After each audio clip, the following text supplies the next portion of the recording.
Pretty good. All right, we're going to talk about set class today, and then we're going to return to the whole issue of inversion later. So we'll come back around to this in a bit, but let's leave the inversion to the side for now, and we'll talk about set class. Remember we talked about putting a set in normal form, and we've talked about basically describing the intervallic content. And when we did that, we called it the set type. What kind of set is it? What type? Oh, it's this. And we used an intervallic recipe. We're going to do something similar. I'm going to borrow the very format of an assignment that you'll do later so that you can make the connection very easily later on. So I'm going to use the same symbols as you will find later on when you're working on your own. And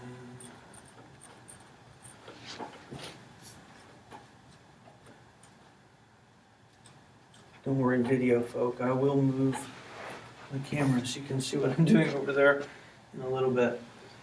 And I'm going to use, up here, let me write a referential pitch class. It's kind of like a root. It's a note from which you build. That's what I mean by referential pitch class. All right, we'll do E, G, G again, F sharp, and D. I was like, just pick randomly. See what that does. Okay.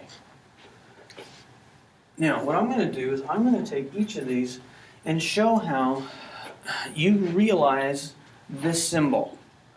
And then I'll explain more about it later. But what this means is I start with my referential pitch class,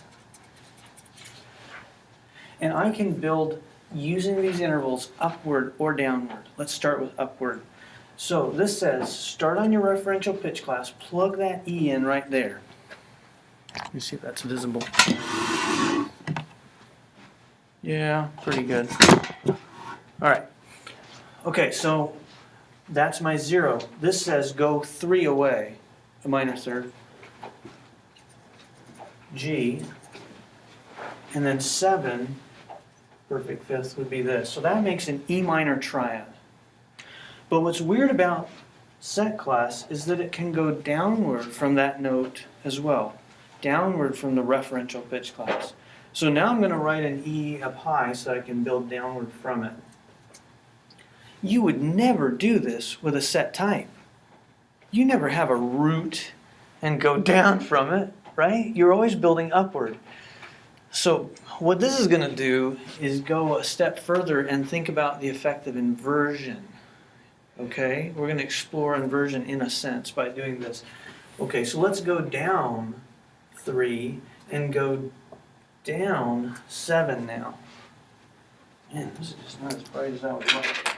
Let's see, this is a little brighter. Ah, there we are. Okay, now we'll be able to see that better.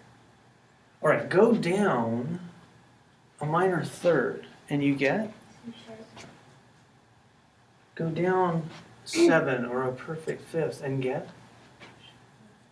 A natural. Okay, so if I take a minor triad and I invert it, what do I get? A major triad. They're related to one another. So this symbol is kind of weird. It's kind of like set type in that those numbers represent intervals from a point of reference. Not from a root where you go up now though, but from a referential pitch class from which you can either go up or down. So you can kind of, in a way you can think of it like this. It's 0 plus or minus 3. 7 plus or minus 7 though. You see what I mean? You can go up or down, whichever you choose, but you're consistent. So it could be 0 minus 3 minus 7 or 0 3 7, either one. This can be unpacked in different ways. Now, you see why that's a class? You can describe both of these two very different set types as belonging to one class. That's how we use the word class, right? Take a bunch of individuals and you put them together and say, here we are, we're a class, we're a group. There's something similar about us. And here we're all wanting to learn about 3-4, the content of this course. But these guys are similar in that they do all include these same intervals. It's just the way you traverse them. Do you traverse them up or down? Now let's make this explicit. So if we say set class 037, we can unpack that into 2 different set types. Okay, so let's check this out. The set type for this E minor triad is, because now I'm going to go from the bottom up no matter what, I will say 0, and then 3, 7. Familiar, right? That matches this exactly. But now, here's where we'll see the difference. The set type for this major triad changes because I'm going to go up through it. What kind of third is this? It's a major third, so I write 0, 4, 7. Good. So this is a class 037 because it includes 2 things and joins them together into one group, one class. This then represents all major triads and all minor triads, the whole bunch. All of the consonant triads are in one group, in one set class. All right, now let's move over and try another one together. This is going to be kind of cool. We're going to start on G, and you're going to see the 2 familiar things pop out of this. Go up first, and then pick a high G, so you got room on your staff. Or not, if you don't feel like ledger lines, that's okay. All right, so realize this interval pattern going upward and then downward, and we'll compare their set types. We're going to sort of unpack this intervallic pattern in 2 different ways.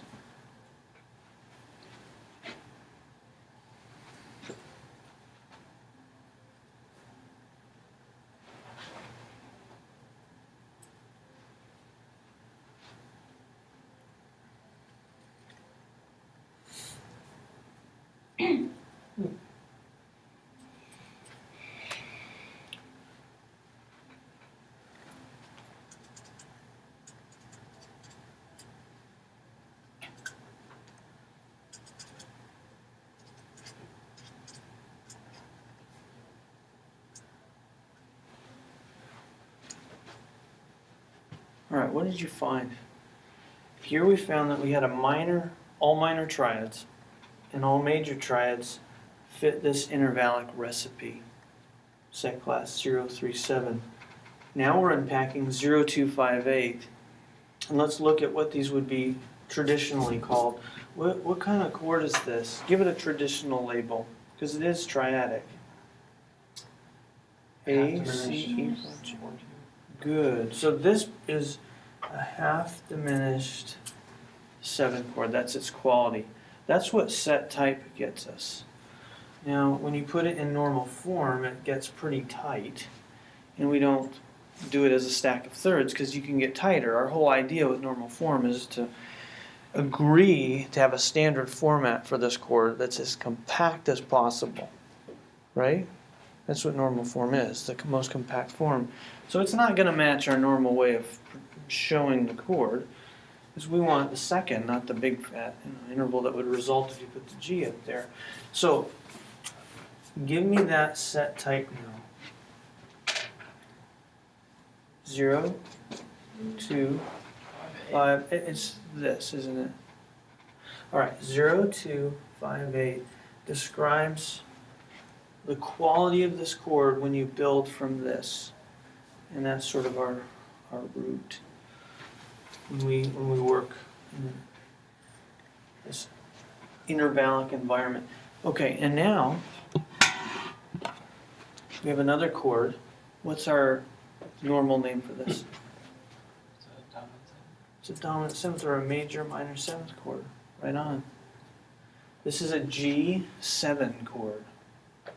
Whoa. So wait a minute. What makes these seem like very different qualities, but what makes them the same? Why are they in the same class? They have the same intervals with one difference. How you move through those intervals. Yes. When you go up, when you come down, using that pattern of intervals. So let's look at the type here. See, we were coming down 2, down 5, down 8. But if we go up, it'll look a little different. That's as compact as it's going to be. So here's our normal form.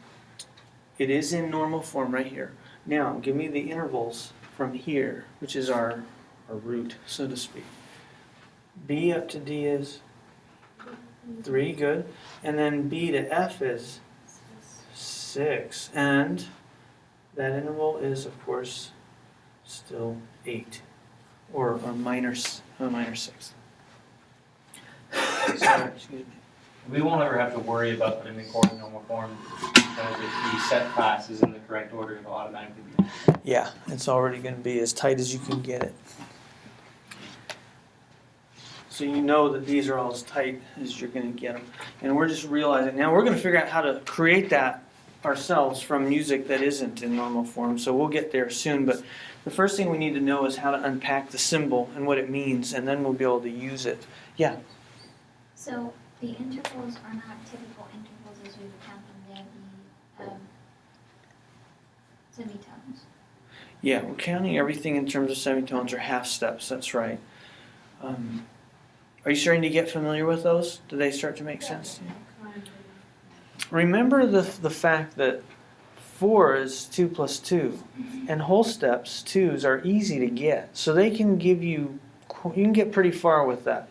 So 3 is really a whole step plus a half step. Minor third, okay, got that. 4 means 2 whole steps. Major third, okay, that makes sense too. Tritone, 6 semitones. Tritone. Oh, 3 tones. There's a whole tone. 3 of them make 6, or the tritone. Okay, that makes sense too, doesn't it? I mean, we get that. And then 5 would be one shy of that. 5 is a perfect fourth. There's your tritone. And what's one bigger than a tritone? Perfect fifth. 7. Perfect number of perfection. Complete week. Completion. 7. That's right. It's really helped me, like, also playing guitar, because like the frets are obviously they're in semitones, and like when I recognize, like, orally listening to the interval, like the 5th fret is a perfect fourth away and the 7th fret's always the 5th, like, so it's like just getting familiar with that is really, that's cool. You got a visual map that depends on that. The keyboard is a little irregular because it's very diatonically centered, right? But if you could make all those black keys the same width as the white, then it would be a good map too. But the guitar is better because it doesn't have that irregularity built into it, where some keys are smaller. No, they're all half steps, and it looks that way on the fretboard. So that is a more direct correlate to what we're doing, counting half steps, than the piano allows. So at least it's a little easier to see. I often find myself fingering stuff because I have a sense of whole and half, and I know what that feels like. So I'm going to do that, or I'll slide around and feel it. So whatever instrument you're comfortable with, if you can tactily feel those intervals, like, can you do 0, 2, 5, 8? Like, we're starting on a G. Okay, violinist, your G string, cellist. Find a way to finger that. 0, 2, okay, 5, where's that? Feel it? 0, 2, 5, 2 plus 3 is 5, got my finger on a third, third finger down, and then, well, I can slide up to the 8, it's a minor 6th, or I can feel it here, next string up, just find a way to get your hands on it in your ear, and it really is helpful. Singers, you guys are all primarily singers, right?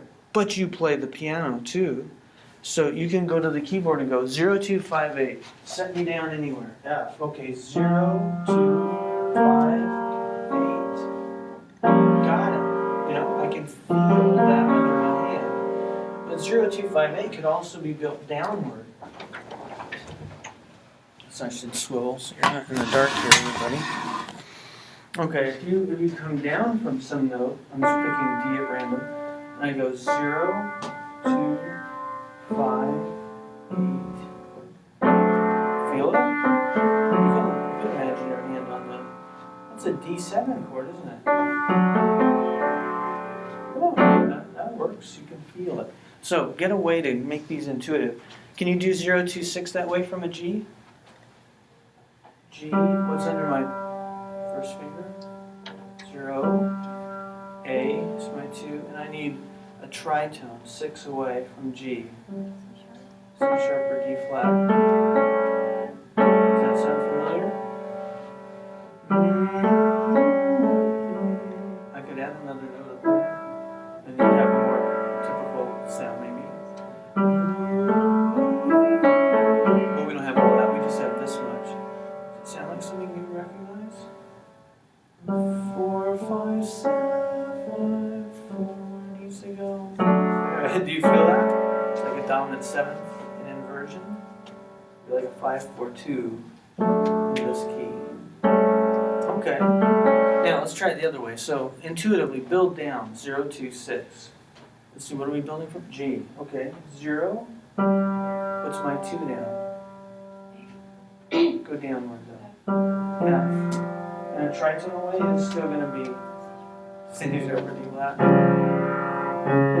Now there's no triad like that. There's nothing in our experience that would do that as a harmony. But now we can. But we've got a feel for it, right? You've got your hand on it. You kind of get that. Okay. I think that's enough realizing. Now what we need to do is we need to be able to recognize these things in action. You have a handout how to name unordered sets, but I think I left off the bottom part, so I made another one just in case. At the very bottom, you have name set class, and that's what we're going to do now. At the top, you have normal form and set type. We're adding a new category, set class, and a procedure for it. So look for this handout here. Let me see if you can see it. This guy, and you want to jump down here to the bottom where it says naming the set class. A lot of this is going to be very familiar.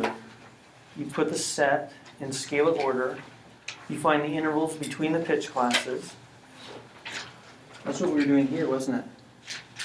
So list them in scalar order. Ascending, if you do ascending numerical order, you're good. You can't go wrong with that. It's going to be scalar order. And then you find those intervals. Number 3, find the biggest interval. That was 7. Then start with the pitch class to the right or to the left of that interval. Now, how do you know which way to go? Which direction gives you the largest intervals near the end? And by the way, the smallest intervals first. But the main thing is to get the big ones at the end. Choose the pitch class and the direction that puts the largest intervals last, and call that pitch class the referential pitch class. So here's the big interval. Would it be best for me to avoid that 7 by going down or up? You want big intervals last. So you want the 7, the big interval, behind you. But the question is, do I want to put it behind me and go this way down the keyboard, or do I want to put it behind me and go up the keyboard? Which way should I go? If I go down, I'll go 3, 2, 7. If I run away from the wraparound interval from here, I'll go 2, 3, 7. So which do I pick? Good. 2, 3, 7, because I want to have this idea of compactness now has a new sense. We've always wanted it compact in terms of the overall span, lowest note to highest note. We want that to be small. But now we can put a big interval here and sort of make it compact by putting the small intervals here, concentrated and then more rarefied as we go up. See what I mean by that? You want it compact in another sense, squished at the bottom, and then things can spread out as you go higher. The emphasis, though, is on putting the biggest intervals last, which is exactly what we've been doing, right? We wanted to make the wraparound interval the biggest. And now, for next interval from the end, can also be big, and that's our concern. Which way do we go to make the next biggest interval come there? Big intervals last. Now notice, on this one, we have to go backwards. We have to go down the keyboard. A, G, E natural. We have to go this way, right? A, G, E natural. You have to go downward to get the 3 second to last. That's the big one. We want to put it behind us one way or the other. We want to avoid it. And then we go in the direction that puts the 3 last instead of the 2 because this 3 is bigger. See how that works? Now let's try it in a real musical context so that you can see how this works. This is Cortina down piccolo. Okay, so we have time to get to know it a little bit. Let's see if we can learn the tune a little bit, and then we'll look at some motives that come back with it. Okay, so we've got a big leap. Watch that. So think of the octave and go just shy of it. Can you do that with me? Here's your starting point, and here's your octave higher. Now go just shy. There we go.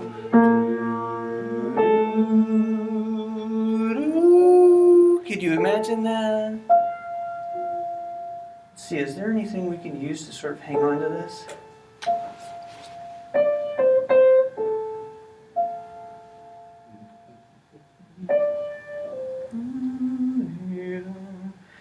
It's hard to do a minor 6th, I think.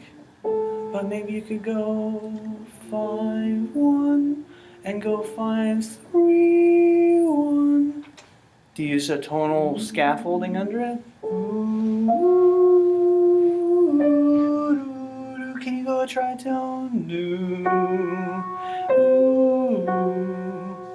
Let's try those things. So here's our starting note. Dog, piccolo, B flat.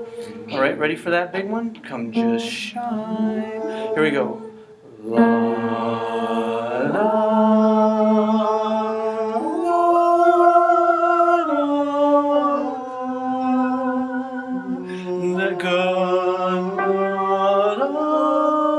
now wait, do you recognize that? What is that interval? Minor 6. Minor 6th again. I saw a tritone. I don't know why I misread it. Now, how far do I go? Ooh, good old step.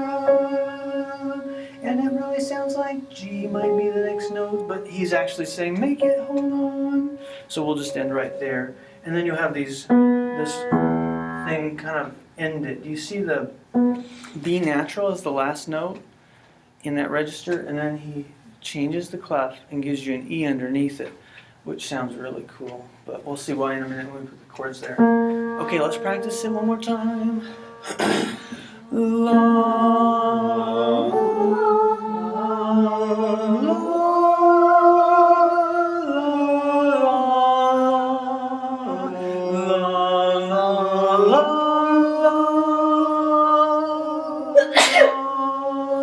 I guess I'll put it there because it feels right to add that on there. No, down the perfect fourth. Okay, do you like that melody? It's pretty wild, but it is so pretty. Listen to it once.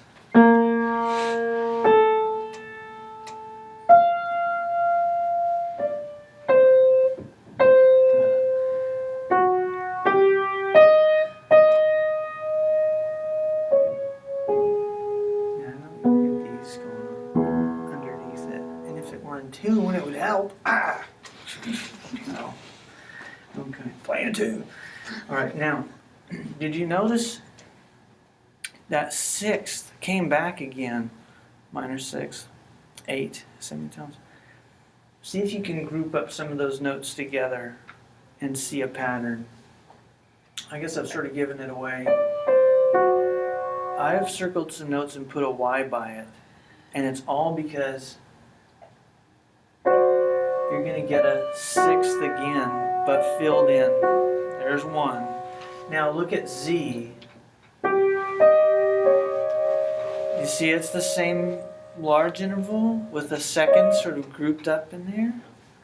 2 semitones? That's cool.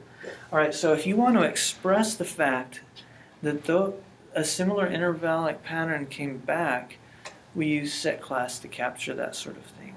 So here's a motive of sorts, and we want to get at its intervallic content. It's scrambled in order. I guess you could think of it. No, it's not it's not something that you can see as a motivic thing, but only as an unordered set. So you have to scramble it to show that the intervallic content is the same. Okay, so let's do that. Put it in normal form, both y and z. We've got a D, C, F sharp. Can you put that in scalar form for me? Look at set Y. We're going to start with it and then we'll go to Z. Do you know an easy way to put it in compact form? Play it with one hand.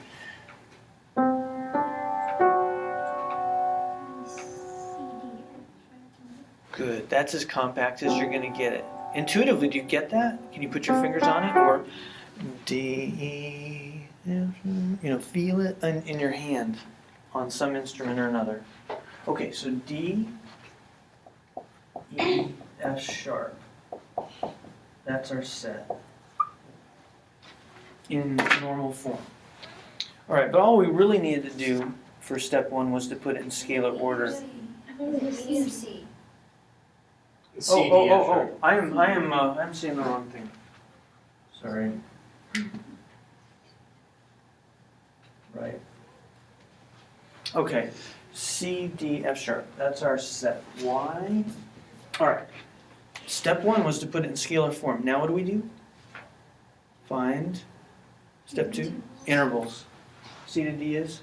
2, D to F sharp. 4, And F sharp to C is a 6. tritone. 6. Okay, now look what we got. Find the biggest interval. 6. We want to avoid that because we want it compact. Start with that and go to the right or the left. Which way do we go? Right, because if I go to the left, I'll get that big interval first. I don't want that.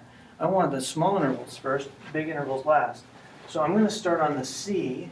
I've got the 6 to my back, and I'm going to go away from it this direction. Now that big interval is there, and the biggest interval is at the end.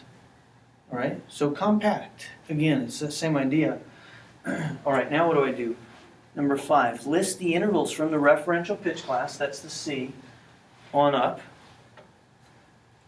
to every other pitch class in the set. So what are the intervals up from there? Actually, we're using the square. Yeah. So when we put it in normal form and we find the biggest interval and we find the direction we're going to go, so the note we start from is what we call the referential. Yeah, it's our point of reference. It's our 0. It's a 0. Yeah, so Okay. this is the referential pitch class. Okay. It's the thing from which we start Okay. to build a pattern. Referential pitch class. Yeah, good question, because that wasn't really, I never defined that. Now we go up 2 and then 4 more makes 6. We're giving the intervals of C, D, and F sharp from the referential pitch class, which is C. So C is no distance away. D is a whole step or 2 away, and F sharp is a tritone away. Don't go from here, don't shift. You have to keep your reference point fixed through the whole thing. Everything's measured from the referential pitch class, up or down, in this case up. All because of the intervals. We want the big intervals last. Okay, now try Z and follow those same steps.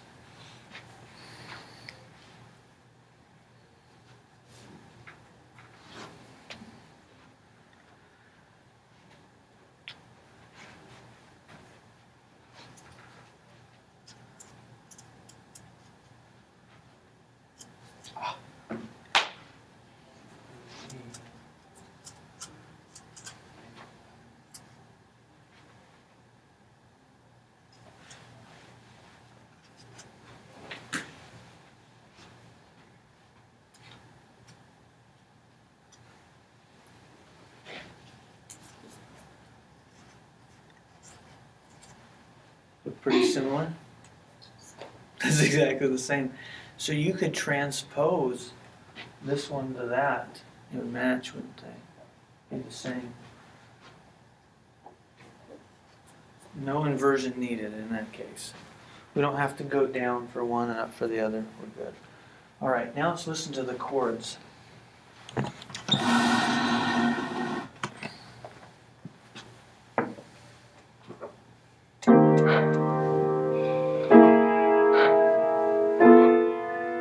you feel the parallel motion? G sharp, you'll get that. Now, do you recognize the sound? Take that as your root. C, E flat, G, E flat. So that's a familiar sound to us in a triadic environment. But here we're going to have to work a little differently because we won't have C as our referential pitch class. All right, work with me here. We've got an E flat, a B flat, C, and a G. Put them in scalar order.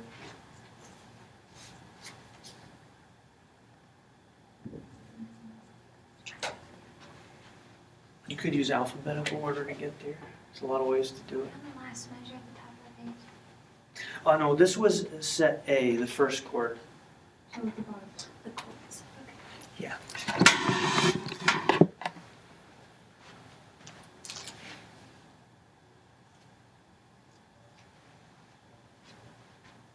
You don't have to match me, so don't be afraid if yours is in scalar order but isn't what I have. That's okay.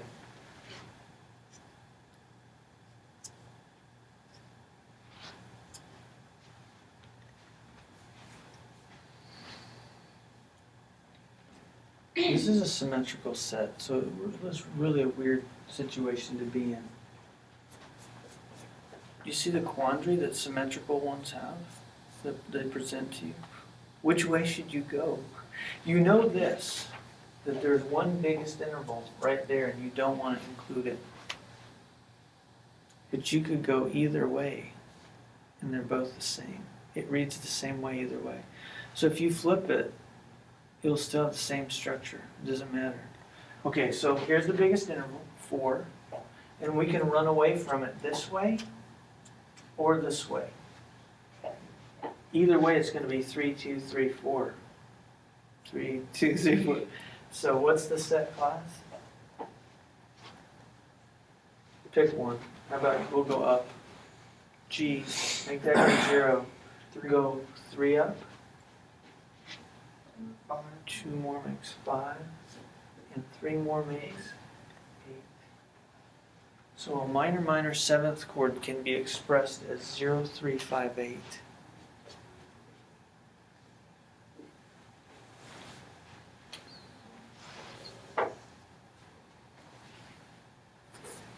Uh-oh, I think oh my, we're out of time. Okay, so I kept you over here. All right. I'll probably just continue and work a few more. Feel free to go, and I'll just let this roll. If somebody's confused, they can go to the video, and you'll see me work out yet another. At least I might as well go through the down piccolo. So just exit quietly. Make sure you leave your assignment here, and I'll just keep rolling. All right. If you want to stay, that's fine too. I'm just going to step through the others.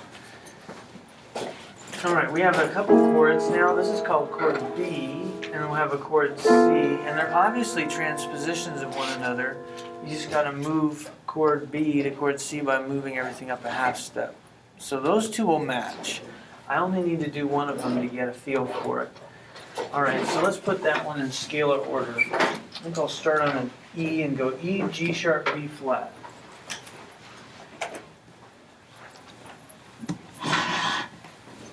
And create a little space for this.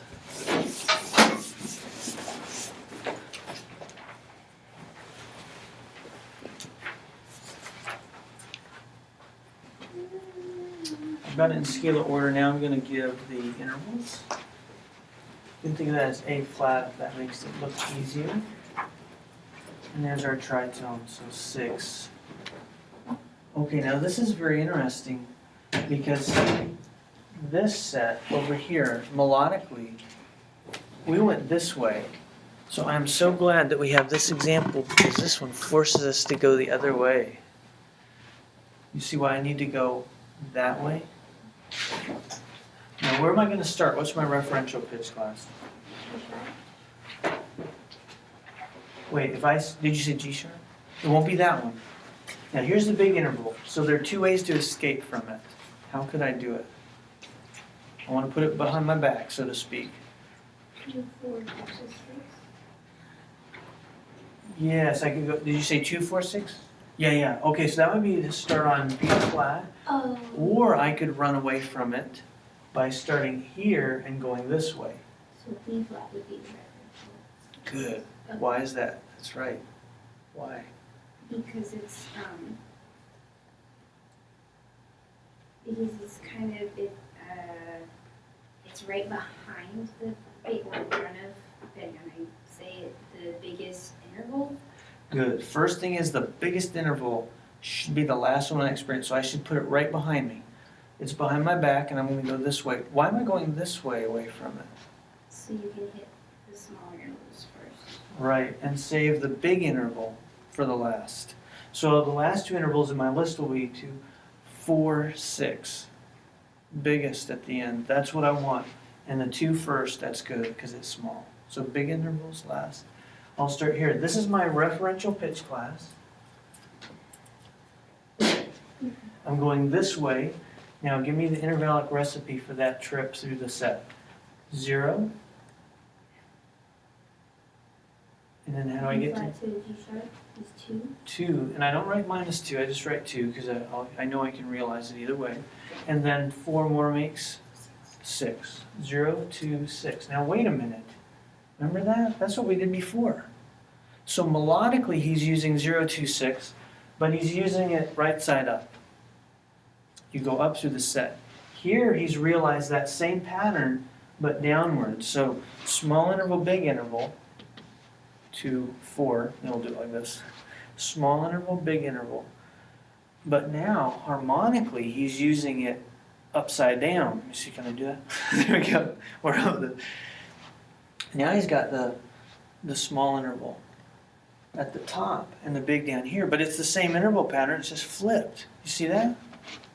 This one is this, and this one is this. Small interval at the top. They're inversions of one another, so they fall into the same class. This set class is 0, 2, 6. Question? So it's the same idea as taking a triad, like a C major triad, and if you put it in inversion, they're like smaller intervals at the top and bigger ones at the bottom. Ooh, that's a little different. When we use inversion in that setting, we're putting some note, a new note in the bass. Oh, okay. Yeah, it's similar in a way, but remember when we did this kind of inversion to a major triad, we had a major third and a minor third in a stack. Right. And we realized, oh, but we're going to call that the same, it's going to fall in the same set class as minor. So major and minor are both a matter of thirds, major third, minor third, or minor third, major third. And that's why they fall into the same, because you can take that combination and realize it this way or this way. This is 0, 4, 7, major third, minor third. And this is 0, 3, 7. I'm overdoing it, but to show the minor third versus the major. Minor triad, major triad. It's inversion in a, not, oh, I'll take this note of the chord and put it down here, which wouldn't change its quality one lick, right? It doesn't matter what's in the bass. That's inversion of triads. This is flipping the whole thing upside down, inverting all the relationships, not just putting a new note in the bass. So it's quite different from the way we use it. But in all these cases, there is a flipping involved, even in that sort of messy way that we use it in triadic world. To say, oh, we inverted the chord. There is a flip. It's just that you've changed the relationship of two notes in the chord. Okay, yeah, but it's not this. Yes. I'm going to pluck this out and stick it down there. But you haven't changed the fact that it's still a major or minor triad. So, there's one more chord and then we can call it a day. Again, if you got to go, that's fine. We're going to look at, yeah, go ahead. So it doesn't matter, we just put the name like E, G sharp, B flat, and then we can put like the set type like, doesn't matter from the E, I mean, what is it? I'm still confusing that. Do I do It is important that I go this way, because if I were to go this way, It's, I would have 0, 4, 6, and that wouldn't be as compact because I'd have that 4 instead of a 2 in there. Is that what you're asking? mhm, Could I do this? yeah, cause I it's here. cannot. Now, that is a set type.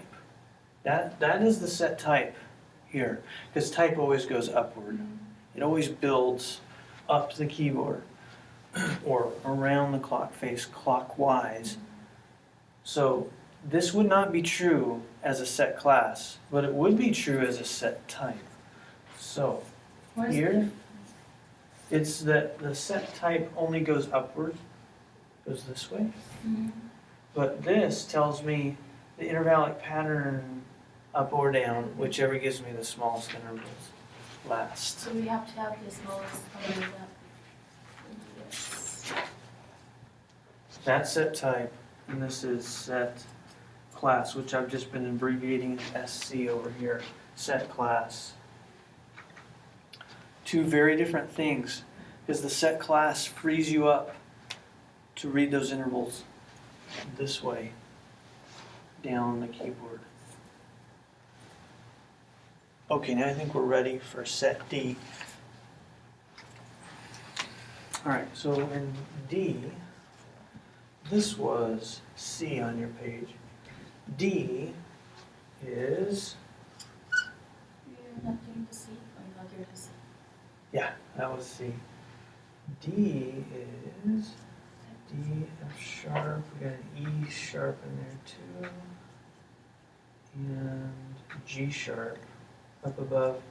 And since C is just sustained over, it doesn't really sound with the others. Well, it sounds, but it isn't struck at the same time. So I'm just pulling out the notes that actually are struck at the same time. Yeah. C is still B and C is C, different notes. Oh, did I do something weird there? Yeah, I mean, the C I don't know, I is think- B. The B is still E, G sharp, B flat, and I think there are lowercase and uppercase letters. oh. Ah, The uppercase yeah. letters are a different set. Mhm. Right. Yeah, that confused me when I first looked at it. Oh, I didn't even realize. That's Yeah. okay. Mm-hmm. I'm using the uppercase for the big, huge Yeah, We're doing this little, we're doing the little. lowercase. So it's the last what measure. about the C one? Put like C, but there is the B down, the little. Well, see, C, there's only one C and it's a lowercase. Mhm. So there's no confusing there, but C is the smaller circle. And then the bigger circle that includes C is B, It's capital B. capital B. The capital B includes, capital B is all of this, so Yeah, but it's, he's, it's, I mean, B. you mean lowercase b? Yeah, but he put this one, I mean, the C in this. Okay. I'm not doing either of No, those big he ones. did, for lowercase b, Yeah, but he. oh, this but C. he put lowercase c on the Yes, board. I was confused.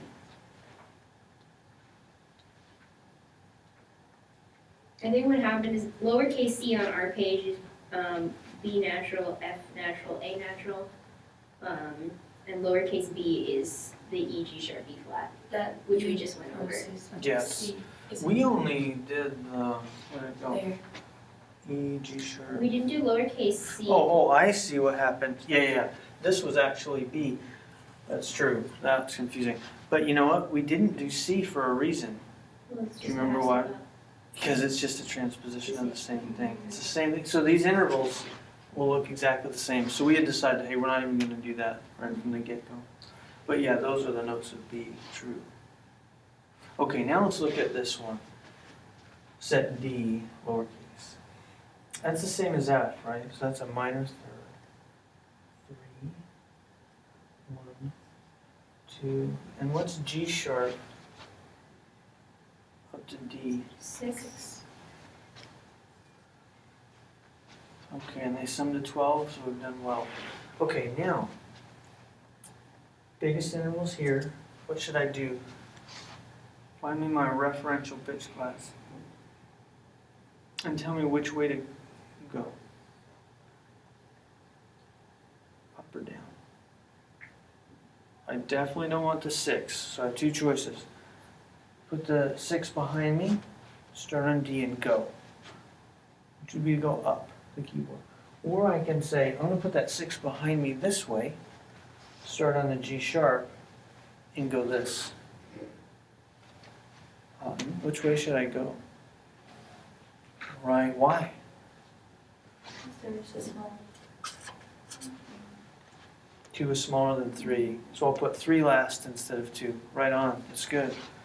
Okay, so now, go ahead. When you said if we started at D, we would go up the keyboard. Yeah, then I'd we be just playing it. around the clock. Yeah, so if you want to visualize it that way, that's great, go for it.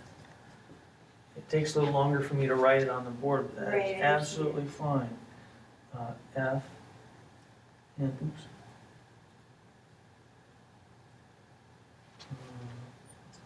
And F sharp, and G sharp. But if we chose to go from G sharp, we could go in another direction. Yes, we could go from here and then we would encounter a small interval last instead of the big. So we would rather start here and go this way, not that way. Now we get the bigger interval last and the small interval first. So we're going to start here on 8 o'clock or G sharp and go down or counterclockwise. It's great to show it here too, because that does make a real visual image of it. Last step, give all the intervals from the referential pitch class. And in the direction that you determine. So we say 0 for the G sharp, and we do 2 away. And then 3 away, and then we do 6 away. That's the intervallic pattern. That's the intervals that you experience by going down from G sharp. All measured from that G sharp. Good. 0, 2, 3, 6. Now, the bigger sets are kind of interesting, but we don't need to do much work with them because it's really quite easy. If I take this chord and I take Y, this is chord B, B flat, E, and G sharp, and I combine it with, can you tell me what that is? Sounds like whole tone, doesn't it? It's 6 notes, 3 plus 3, that all work together to give you the whole tone. So we visualized it here, which is great, because now we visualized it there, but we need one of these. Let's see, so I was just doing B. You can see how the 2 work together to create whole tone.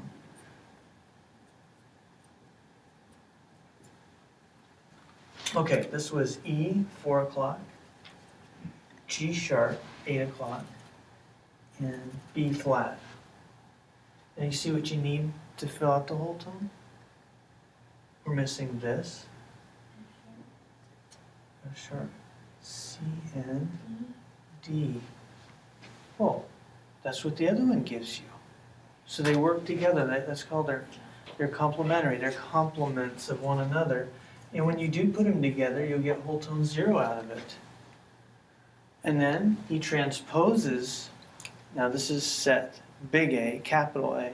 He transposes set A up a half step and he gets whole tone 1 in the next measure. So that's pretty cool. And you can really hear it. Hear the whole tone popping out at you. Okay, so we'll go da, dee, da, da, dee, da, dee, da, da, da. Isn't that lovely? And you know, sounds like a big dominant flat 9 chord, doesn't It's gonna be cool. How that just sort of emerges from the whole business. So in the end, you've got all these notes. You've got all that. A magical sound left for the end of that little moment. Cool. I love that. But after the whole tone, it emerges with sort of a sparkle and a beauty that it wouldn't have had otherwise without the whole tone in front of it. Two whole tone. Each of the other two whole tones. So the capital A set creates whole tone 0. And Yeah. he moves everything up half step. So capital B set becomes whole tone 1. That's right. Right on. And you see how 026 plus 026, two versions, two instantiations of 026 interlock just perfectly. See where the major third is? You fill in. Where this major third is, you fill in. They interlock so neatly to form the whole tone. There's our 2-4. 2-4. By being inversions of one another, they can interlock so neatly together. That's cool. Great. Well, let's end this.